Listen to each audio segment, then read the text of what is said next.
Hi guys, and welcome to this video. Today we're going to be talking about productivity tips that changed my life, and I'll be counting down from the least impactful to the most impactful.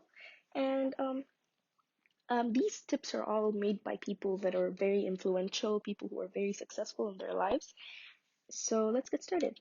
So in number 5 is Mark Twain's famous quote about how you should eat your frogs early. The quote says that if the first thing you do in the morning is eat a live frog, you can go through the rest of the day knowing that the worst is behind you.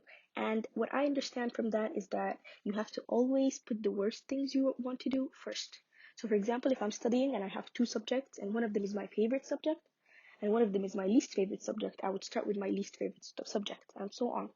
Always put the first things in your day or the first things in your routine, which are the things you hate the most, so that by the end of the day, even if you're tired, you're doing things you actually like. The next one in number 4 is the Eisenhower matrix, which is basically a technique that's used to help you decide what you should do and what you shouldn't do.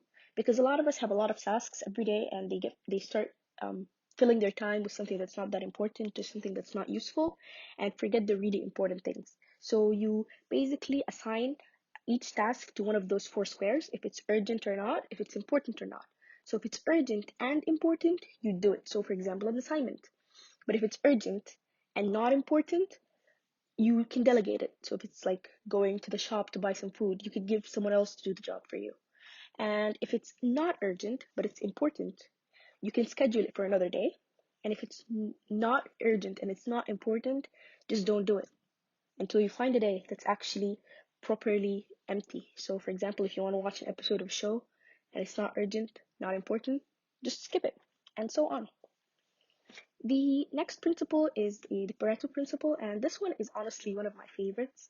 Like the fact that I've started using this helped me so much because I'm such a perfectionist that I try to get 100% out of everything. Especially in medicine, you'll obviously like notice that you can never get 100% out of it. Actually, you can't even get 50% sometimes. So the Pareto principle basically says that it's the 80-20 rule, that 80% of results actually come from 20% of the effort.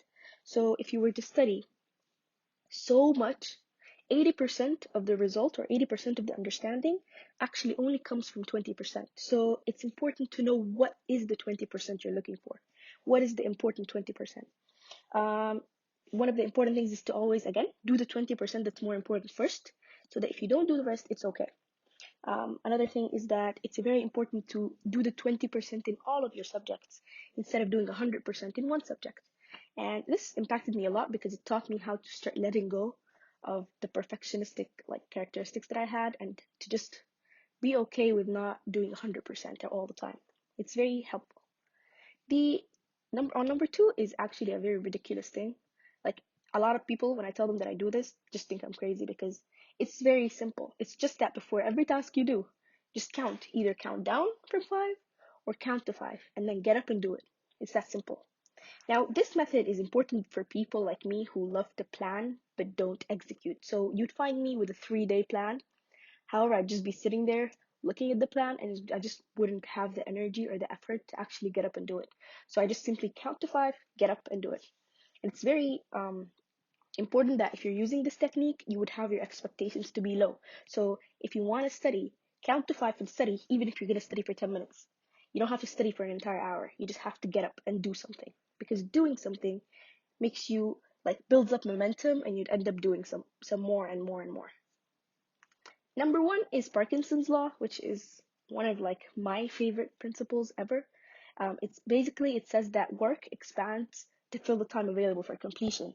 And that means that if you give yourself a deadline that's 1 month later, and you give yourself a deadline that's 2 months later, you're always going to do it near the deadline. You're always going to fill the work to fit the amount of time you have. And this is a very important thing because a lot of us students, when we're scheduling our work or we're scheduling our studies, we give each other or give it ourselves a lot of time because we don't want to stress ourselves. However, that is actually counterproductive. The more time you give yourself, the less work you actually get done. So how to overcome or how to use Parkinson's law in your favor is to basically give yourself fake deadlines. So instead of giving yourself a deadline that's 2 weeks, give yourself a deadline that's 1 week, and so on.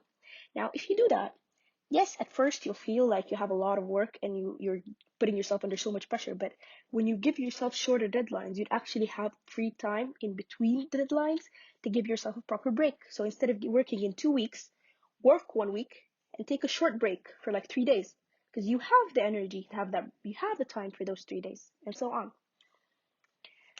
The last tip I'm giving you is just a tip for me, is that you shouldn't follow these rules down to the point. You try and adjust. It's very important that, like, a lot of people just go online and look at tips and study tips and just follow them word for word, and that's like very horrible because you are not the same person as the person who's giving you these tips. These are the ones that work for me, but a lot of other tips could work for you. And at the same time, these specific tips themselves, you could need like changing in them. For example, the count to five method, maybe you want to count to 10, maybe you want to count to three. It's not a set rule, it's not set in stone, so you can do it based on what you think is best for you. And thank you so much, guys, for watching. I hope this was beneficial. If you guys want more videos like these, just let me know. Bye.